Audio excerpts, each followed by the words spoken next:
Ya, makasih teman-teman semua. Sebelumnya saya juga mau mengucapkan atas berbela-sungkawa atas meninggalnya Pak Alvin Lim.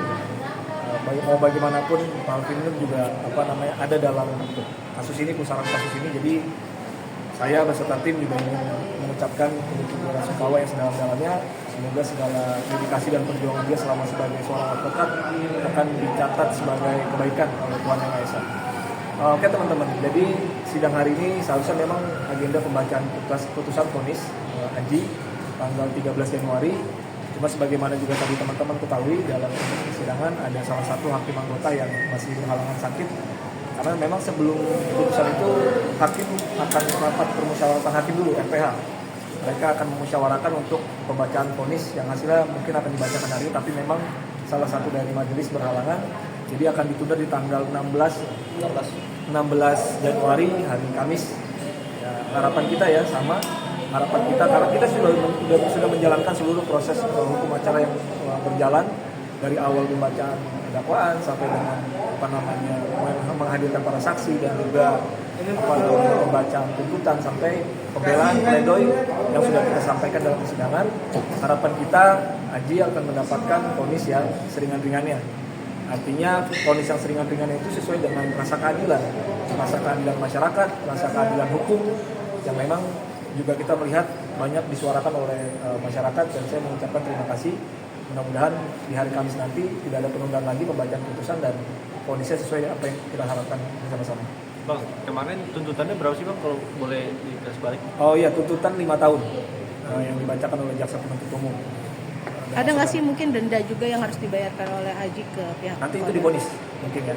Kalaupun memang ada nanti akan dibacakan dalam vonis yang dibacakan oleh majelis hakim. Berarti Aji sudah menjalankan berapa lama masa tahanan sendiri? Masa tahanan dari kurang lebih, kalau tanggalnya saya agak lupa ya, tapi dari bulan September dihitung sampai per hari ini berarti September, Oktober, November, Desember 4 bulan atau 5 bulan, jalan 5 bulan ya, sampai Januari. Nah nanti ketika divonis dan itu akan dipotong untuk masa tahanan yang sudah dijalankan oleh Aji selama dia ada dalam rutan kepolisian dan sampai hari ini di rutan Salemba. Dan kondisi Aji sendiri seperti apa sekarang ini? Kondisi Aji sehat. Saya sebelum libur tahun baru kemarin sempat ketemu dengan Aji. Saya langsung jenguk ke rutan Salemba. Saya juga menyampaikan, waktu itu saya menyampaikan tentang rencana pledoi atau nota pembelaan ya. Dan saya sampaikan seluruh poin-poin pembelaan kita akan maksimalkan nanti dalam proses pledoi. Dan Aji juga berharap ya sama ya, dia akan mendapatkan vonis yang seringan-ringannya, artinya vonis yang memang berdasarkan keadilan, tapi bukan vonis yang memang karena rasa subjektif ketidaksukaan dengan terdakwa yang ada nanti diputuskan oleh majelis hakim, tapi ya memang vonis yang memang berdasarkan rasa keadilan yang sesuai dengan hukum. Oke. Diceritakan juga nggak sih soal dukungan mungkin yang berbalik dukungan netizen terhadap Aji sendiri, dan sejalannya ini sendiri banyak yang simpatilah kepada Aji sendiri. Iya, itu saya sampaikan juga, dan Aji juga mengetahui itu ya, karena beberapa kali pun di agenda seperti itu kan Aji juga datang ya, agendanya dihadirkan oleh majelis hakim di persidangan, dan Aji juga melihat, dan saya juga menyampaikan juga ke pihak Aji dan ke pihak keluarganya Aji bahwa memang ada beberapa dukungan dari masyarakat, yang artinya ya, berkali-kali juga disampaikan memang perbuatan itu adalah perbuatan kriminal yang harus dipertanggungjawabkan secara hukum, tapi dasar Aji melakukan itu memang karena dasar tadi ada yang sudah kita sampaikan secara lengkap di proses persidangan, yang bukan berencana, dan memang itu adalah bentuk respon dia terhadap ada intimidasi verbal yang saya katakan dengan tim itu bersama-sama yang dialami oleh Aji pada saat masa kerja dengan Agus. Jadi itu adalah reaksinya Aji yang memang dilakukan, dan akhirnya dia melakukan perbuatan tersebut. Spontanitas. Ya saya bisa mengatakan seperti itu ya, walaupun memang jaksa akhirnya punya tafsir tersendiri gitu. Tapi itu sudah kita bicarakan dan kita perdebatkan secara akademik di dalam proses persidangan yang sudah berlangsung. Bang, mungkin sampai saat ini keluarga belum angkat bicara nih. Kenapa sih Bang, kalau boleh tahu Bang? Nanti akan ada saatnya sih, karena memang sebenarnya dari pihak keluarga pun ingin menyampaikan seluruh proses sejak awal terjadi, proses komunikasi dengan pihak Agus, korban, gitu kan, sampai akhirnya proses ini berjalan di persidangan. Itu kan semua ada rangkaian komunikasi kan, sampai akhirnya Agus juga berkali-kali ganti pengacara kan. Nah, tim kita itu udah beberapa kali sudah komunikasi dengan tim pengacara yang lama, dan akhirnya tidak menemukan titik terang terkait dengan komunikasi yang diharapkan antara dua pihak, sampai akhirnya persidangan ini terjadi. Nah itu nanti akan coba ya, kalau tidak ada halangan ya nanti akan keluarga yang langsung menyampaikan hal tersebut, karena detail-detailnya memang apa namanya itu bisa disampaikan langsung oleh keluarga. Bang, tapi kalau untuk yang diharapkan kemarin bersama sendiri apa sih dari Ada permintaan. permintaannya?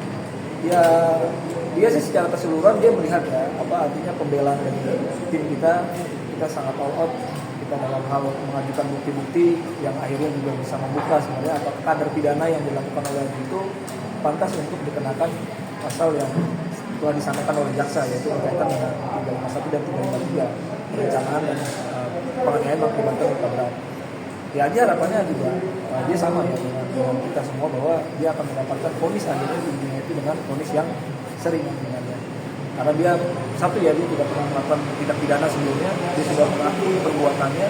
Bahkan dalam kemarin dalam nota pembelaan di pledoi ketika hakim menanyakan apa namanya kepada Adji tanggapannya meminta maaf kepada publik semuanya karena atas perbuatan itulah akhirnya mengakibatkan ya itu ya akhirnya masyarakat diberikan oleh konsumsi dengan apa di apa namanya diberikan informasi yang kurang baik lagi karena terjadinya kejadian seperti ini. Mungkin terakhir tahu juga nggak sih mungkin kisruhnya sendiri yang kira yang terjadi dengan Agus Salim sendiri, Adji sendiri. Kisruh apa? Perihal Agus Salim. Iya tahu. Ya, Adji tahu akan berita itu ya, tapi memang berkali-kali kan seperti yang saya sampaikan ya sikap kita itu ya kita nggak akan terlalu masuk terhadap hal tersebut karena memang sebagaimana kita ketahui juga ya kita fokusnya terhadap proses persidangan yang ada. Itu kita konsisten lah sejak awal gitu kan. Karena kalau kita pun mau berkomentar tentang kejadian itu juga nanti malah akan menjadi bumerang juga buat kita kan. Karena untuk apa? Nggak ada langsung dampak positifnya terhadap Adji juga. Mending apa yang telah dilakukan oleh Adji disadari itu adalah perbuatan yang salah, dia melakukan pertanggungjawaban secara hukum, dijalankan proses persidangan sampai nanti akhirnya menemukan vonis yang memang sesuai dengan harapannya Adji. Oke. Thank you. Cukup ya. Kalau dia sampai